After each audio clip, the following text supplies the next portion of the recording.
এবারে জন্মদিনে বড়ি বেগমকে চমকে দেওয়ার একটা উপায় বার করেছি।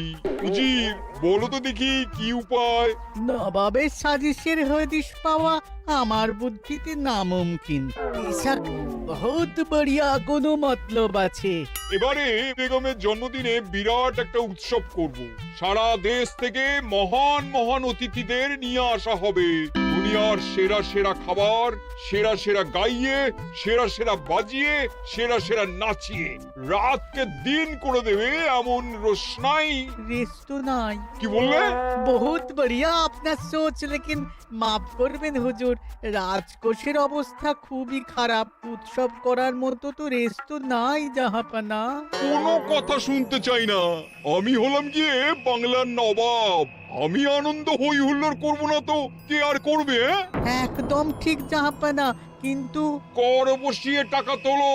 সব কিছুতেই কর বসানো আছে জাহাপানা। হাসি কান্না ছাড়া আর কোনো কিছুতেই কর বসানো যে বাকি নেই। তার ওপরেই কর বসাও। হাসি কান্নার ওপর কর? না, শীতকাল আসছে, বসাও বসাও কর হাঁচির ওপর। হ্যাঁ, হাতির ওপর কর? বসাও। ওরকম মুখ করে আছো কেন? যদি না পারো তো বলে দাও, আমি অন্য উজির নিয়োগ করব। আমি আজই ঘোষণা করে দিচ্ছি, এবার থেকে হাতির ওপর কর দিতে হবে। হ্যাঁ, তো জানাব, এতে প্রজারা যদি ক্ষুব্ধ হয়? আরে বাবা, প্রজাদের কাজই তো মাঝে মাঝে ক্ষুব্ধ হওয়া। তা ঠিক হুজুর। আমাকে কদর করে এমন কিছু সন্ডা আছে, তাদেরকে কাজে লাগাতে হবে। বহুত খুব জাহাপানা। তাহলে হাঁচি গোনার লোকের ব্যবস্থা করে নি। ওই সন্ডারাই হাঁচি গুনবে। ওদের স্বেচ্ছাসেবক হিসেবে নিয়োগ করো।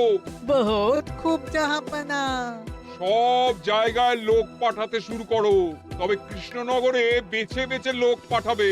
আর মনে রেখো, ওখানে গোপাল আছে।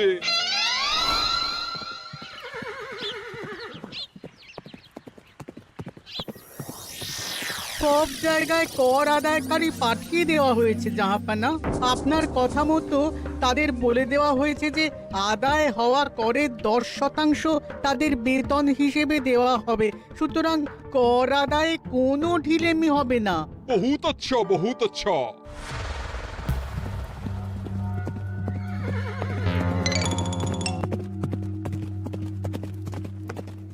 হ্যাঁ, তুমি ঠিক পড়েছো তো মন্ত্রী?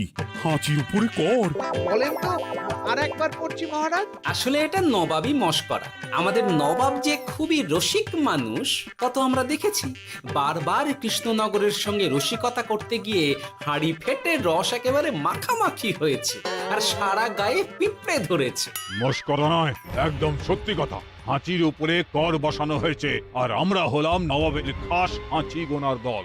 আমরা এই কৃষ্ণনগরে থিতু হয়ে বসলাম বটে। এবারে হাঁচি গুনবো আর মোহর আদায় করব।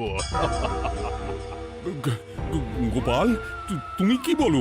সর্দার, তোমাদের এখানে আসা একেবারেই লোকসান হয়েছে। কেন মশাই? আচ্ছা, আপনি গোপাল? না না, আপনার কোনো কথাই শুনবো না। আমাদের বই বই করে বলে দেওয়া হয়েছে, গোপাল হইতে সাবধান।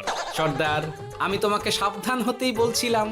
হাঁচি ধরতে গেলে তোমাদের খুব সতর্ক থাকতে হবে, কারণ এই কৃষ্ণনগরের বাসিন্দাদের শরীর স্বাস্থ্য এত ভালো যে এখানে কেউ হাঁচে না, কাশে না, ঢেকুর তোলে না, ইয়ে করে না।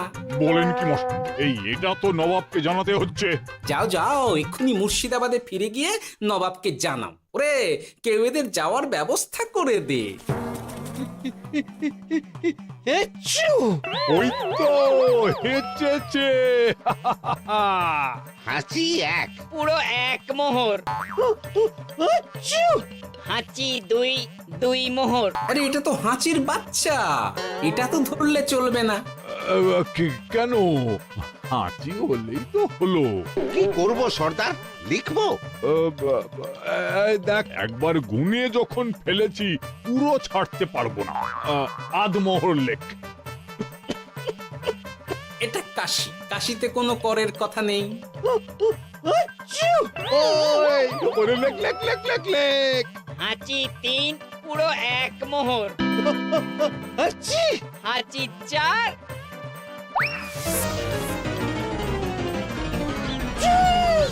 হাঁচি 5 লেখো হাঁচি 6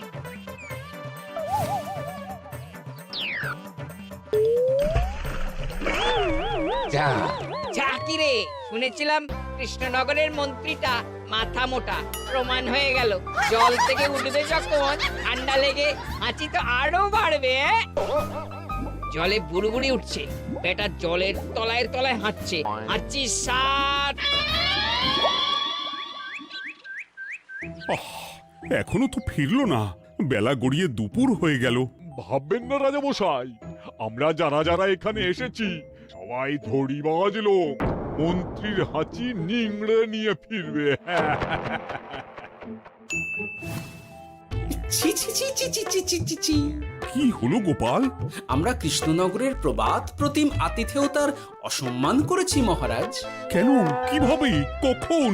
এখন মহারাজ এখন এনারা সেই সুদূর মুর্শিদাবাদ থেকে এসেছেন আর আমরা এতক্ষণ শুধু অন্য কথাই বলে চলেছি, এনাদের আপ্যায়নের ব্যবস্থা করিনি।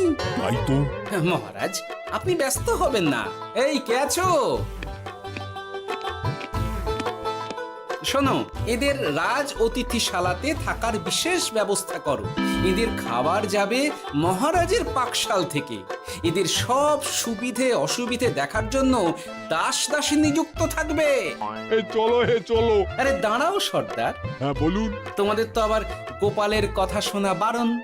আমার ব্যবস্থায় বোধহয় তোমরা থাকবে না। বাদ দিন তো, আসলে ভয় ছিল আপনার বুদ্ধিকে, আর ভয় নেই। কেমন আগু পিছু বিচার না করেই বলে ফেললেন এখানে কেউ হাঁচে না। বুঝে গেছি, আসলে গোপাল হলো গল্প। চলো হে চলো, ও বড্ড খিদে পেয়েছে। প্রহরী, এই সর্দারের দলের বাকি লোকগুলো এলে এদেরকেও অতিথিশালায় নিয়ে যেও। হ্যাঁ আচ্ছা এ কি গোপাল, এই রক্তচোষাগুলোর জন্য তুমি রাজনিবাস আর রাজভোগের ব্যবস্থা করে দিলে? গোপাল কার পক্ষে মহারাজ? এতক্ষণ গোপালের সব কাজ তো কৃষ্ণনগরের বিপক্ষে গেল। বটেই তো, আমি মনে মনে গণনা করে দেখলাম গোপালের শুল যোগ শুরু হয়েছে। আগামী 1 যুগ ধরে গোপাল যেখানে থাকবে সেখানে রাহুর প্রকোপে দুঃখ দারিদ্র মহামারী একসঙ্গে এসে ধরা পড়বে। মহারাজ, গোপাল কখনো কৃষ্ণনগরের খারাপ ভাবেনি। সে যখন ওই রক্তচোষাদের রাজভোগে রাখার ব্যবস্থা করেছে তখন বুঝতে হবে এর মধ্যে একটা ঘোরতর প্যাঁচ আছে। গোপালই তাহলে বলুক কি প্যাঁচ। মহারাজ, মানুষ বিলাসের সুযোগ পেলে কাজ ভুলে বিলাসেই ডুবে থাকে। কত সম্রাট মহাসম্রাট বিলাসিতায় ডুবে কত সাম্রাজ্য মহাসাম্রাজ্য ভেঙে টুকরো করেছে। এরা তো নবাবের পাঠানো কিছু মূর্খ বালক মাত্র মহারাজ। এদের রাজভোগে ডুবিয়ে দিলে হাঁচির কথা কি এদের মনে থাকবে?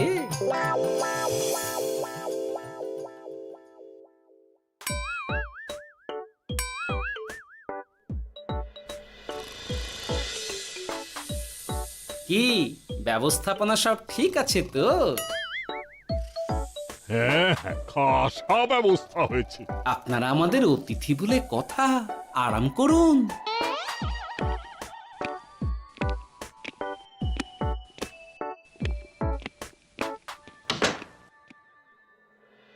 বিজ্ঞানী, তোমার এই দুমুখ আয়না আবিষ্কার তোমার জীবনের সেরা কাজ। একদিক দিয়ে আয়না, অন্য দিক দিয়ে কাঁচ। কেউ জানতেই পারবে না যে তার উপর নজর রাখা হচ্ছে। অনবদ্য অনবদ্য। মহারাজের জয় হোক। কিন্তু মহারাজ, এই কৃতিত্বের মূল ভাগীদার আমাদের মন্ত্রী। তাই নাকি? হ্যাঁ মহারাজ, মন্ত্রীর দুমুখ কাজকর্ম দেখেই দুমুখ আয়নার কথা আমার মাথায় আসে। মুখ সামলে কথা বলো বিজ্ঞানী। ওরা শুনতে পাচ্ছে। যা চেঁচালেন 20 ইঞ্চির দেওয়াল ভেদ করে ওদিকে চলে যাবে কথা। এই কে যেন কাকে মুখ সামলে কথা বলতে বললো? ওই ওই বাইরে কেউ বলেছে। এই তোমরা সবাই শোনো, অতিথিদের যেন আদর যত্নের ত্রুটি না হয়। আমি আর যাই, কাল সকালে আসব, কেমন? গোপালকে নিয়ে নবাব আর উজির যেমন ভয় দেখিয়ে দিয়েছিল, গোপাল কিন্তু সেরকম নয়। এই তোরা কি বলিস? না না না না না না, গোপাল একটু ওই হাবা গোবা আছে দাদা। দেখো দেখি কেমন বুক পেতে দিয়েছে, এবার ওদেরই বুকে বসে ওদেরই দাড়ি ওপরাবো। গোপালের জবাব নেই, ঠিক সামলে দিল। মহারাজ, এই প্যাঁচটা আমার মাথাতেই এসেছিল, কিন্তু ওই যে নাকে মাছি ঢুকে গিয়েই সব বরবাদ হয়ে গেল। মহারাজ, এই পরিকল্পনা যদি মন্ত্রীর মাথাতে আগে এসে থাকে, তাহলে এদের মন্ত্রী আমার চেয়ে ভালো করে সামলাতে পারবেন মহারাজ। বটেই তো, এই দায়িত্ব আমি নিলাম মহারাজ।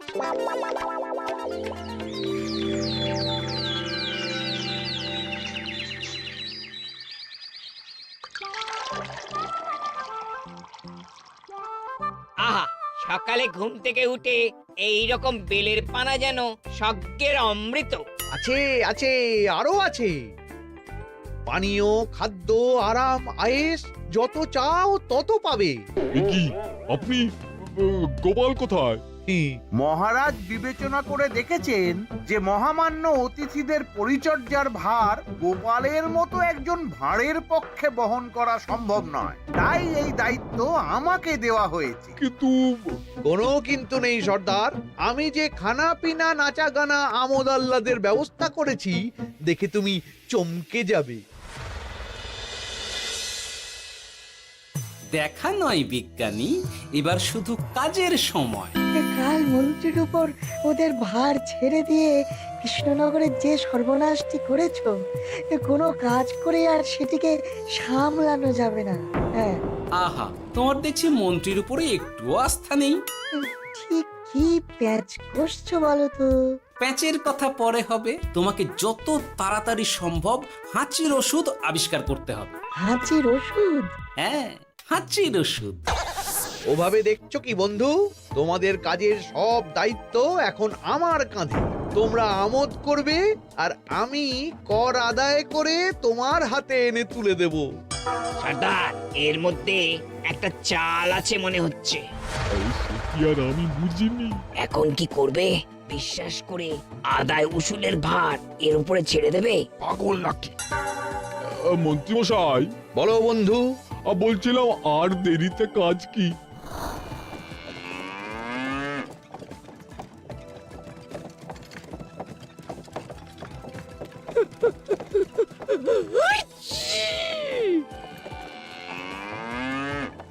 মন্ত্রী, লেখো হাঁচি এক। ওহে, তোমার নাম কি?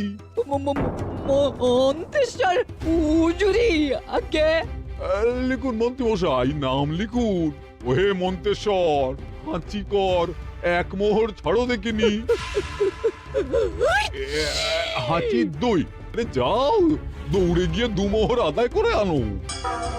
ওরে, তোরা সব কৃষ্ণনগরের কোণে কোণে ছড়িয়ে পড় দেখি, একটা হাঁচিও যেন বাদ না পড়ে। হ্যাঁ,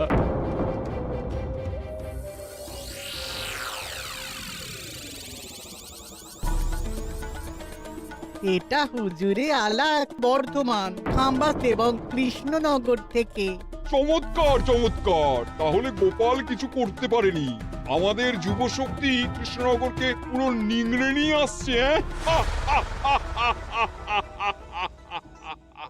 মহারাজ কৃষ্ণচন্দ্রের একটা আবেদন আছে জানাব। এই হাঁচি করের 30% যদি ওই রাজ্যকে দেওয়া যায়, তাহলে আদায় উসুল আরো ভালো হবে। ওরা বলেছে যে আপনি যদি 30% দেন, তাহলে কর আদায় একেবারে জান লড়িয়ে দেবে। মঞ্জুর মঞ্জুর। আর একটা আর্জি আছে হুজুর, কৃষ্ণচন্দ্র কদিন বাদে নবাবকে কৃষ্ণনগরে আমন্ত্রণ জানিয়েছে। কেন? কৃষ্ণনগরের নবাব এবং তার উন্নয়ন উপলক্ষে এক মহোৎসব হবে। সেই সঙ্গে শহরে থাকা ইংরেজদের কাছেও নবাবের সৈন্য বলের এবং নবাব ও কৃষ্ণনগরের মধ্যে পারস্পরিক ভ্রাতৃত্বের সম্পর্কের বার্তাও পৌঁছে দেয়া যাবে। নবাবের অধীনস্থ রাজারা নবাবের শত্রু, এই রকম একটা ধারণা থেকে ইংরেজরা ইদানিং বেপরোয়া হয়ে উঠেছে, তাতে লাগাম উঠবে। বহুত খুব, মঞ্জুর মঞ্জুর মঞ্জুর।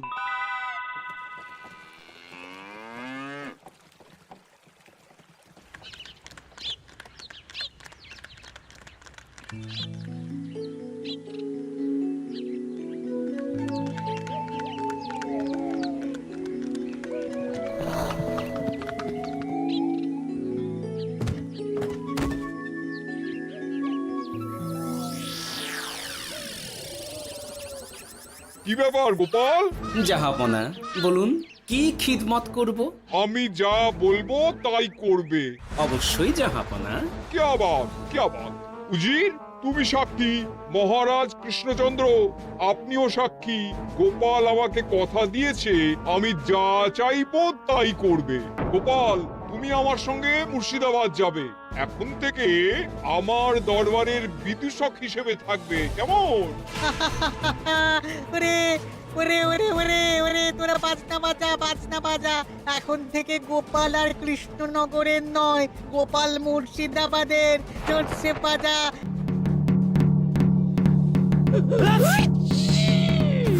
কি হলো? হুজুর, মনে হচ্ছে আপনার সৈন্যদল হাঁটছে। হ্যাঁ? হুজুর, হাঁচিগড়ের বন্যা, সব সৈন্য 10-12টা করে হেঁচে ফেলেছে। মানে প্রচুর মোহর হয়ে গেছে আর বাড়ছে বাড়ছে। আমার হাঁচি গোনার দল একটা হাঁচিও বাদ দেবে না। মোহর রাখার জন্য নতুন পোশাকখানা বানাতে হবে হুজুর। সর্দার, আমাদের হাঁচিগুলো কি খুলবো? হ্যাঁ, নিশ্চয়, একটা হাঁচিও যেন বাদ না পড়ে। চলুন হুজুর, আমরা এখানে দাঁড়িয়ে থেকে আর কি করব? ওরা হাঁচুক আর হাঁচি গুনুক। চলুন নবাব বাহাদুর, আপনার জন্য কৃষ্ণনগরের রাজাতীর্থ অপেক্ষা করছে। হুজুর, আমার মনে হয় আমাদের কৃষ্ণনগরে এখন আর দেরি করা উচিত হবে না। আমরা সোজা শহরের দিকে রওনা হয়ে যাই। শহরের ইংরেজদের শিক্ষা দিয়ে ফেরার পথে আমরা কৃষ্ণনগরের আতিথ্য গ্রহণ করব। সে কি? মহারাজ, নবাবের মতো কর্তব্যপরায়ণ ইনসানকে তার কর্তব্য পালনে বাধা দেবেন না। আমরা ওনার শহর থেকে ফেরার অপেক্ষায় থাকব। ঠিক, আমার এক্ষুনি শহরে যাওয়ার দরকার। ইংরেজরা সব নিয়ম কানুন ভেঙে চুরে যা ইচ্ছে তাই করতে আরম্ভ করেছে। উচিত সৈন্যদের ডাক দাও, চলো রওনা হই। কিন্তু জাহাপনা, আপনার সৈন্যদের থেকে পাওনা মোহরগুলো এতক্ষণে যা হেঁচেছে, লাখখানেক মোহর তো হয়েই গেছে। ওটা আমরা নিজেদের মধ্যে বুঝে নেব। কিন্তু ওই করের 30% যে কৃষ্ণনগরের পাওনা। পেয়ে যাবে। শহর থেকে ফিরি। আরেকটা কথা, হাঁচি কর ব্যবস্থা এখন থেকে উঠে গেল।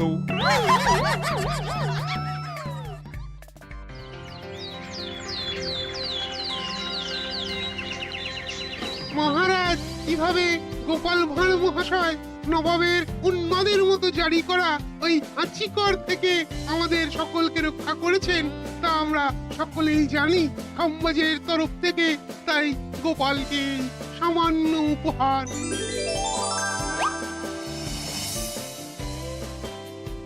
ওহ গোপাল, সত্যি তোমার জবাব নেই। কিছুই হতো না যদি না বিজ্ঞানী ওই হাঁচি চূর্ণ আবিষ্কার করত। এই উপহারের অর্ধেক কিন্তু বিজ্ঞানী। সবই তো বুঝলাম, নবাবকে সৈন্য সহ নিমন্ত্রণ থেকে সৈন্যদলকে হাঁচি চূর্ণ মাখানো, চাঁদোয়ার তলায় ঢোকানো পর্যন্ত। কিন্তু চাঁদোয়া থেকে হাঁচি চূর্ণ ঝরে পড়লো কি করে, সেটাই তো বুঝলাম না। এটা তুমি বলো বিজ্ঞানী। শব্দের বাতাসে কম্পন তৈরি হয়। গোপালের হাততালিতে আমার ঘরের শাড়ি থেকে হাঁচির জন্য ঝরে পড়েছিল। এখানে চাঁদোয়া থেকে ঝরে পড়েছিল বাজনার শব্দে। কি ব্যাপার বিজ্ঞানী, তুমি এখন ছেলে খেলা করছো? হাঁচির ওষুধ হয়ে গেছে। হয়ে গেছে। মূল উপাদান তামাক, গোলমরিচ আর আলকুশির গুঁড়ো। কাজ হবে। হাততালি দাও। হাঁচ! কাজ হলো। ব্যাপারটা কি হলো? ওই শাড়িটাতে হাঁচি চূর্ণ মাখানো আছে, তোমার হাততালির শব্দের কম্পনে ঝরে ঝরে পড়েছে। একবার নাকের কাছে এলে পিঁপড়ের থেকে পিশাচ, হাঁচতেই হবে, হাঁচতে হবেই হবে। নবাব যদি বাজনা বাজাতে না বলতো। আমাদের বাজনদাররা তৈরি ছিল মহারাজ। যাক, সবই ভালোই ভালোই মিটে গেল। যার শেষ ভালো তার সব ভালো। ব্যাস, এখন শুধু একটাই কাজ বাকি। নবাবের কাছ থেকে পরে 30% বাবদ পাওনা মোহর মুর্শিদাবাদে গিয়ে নবাবের কাছ থেকে তুমি নিয়ে আসবে। আচ্ছা মহারাজ।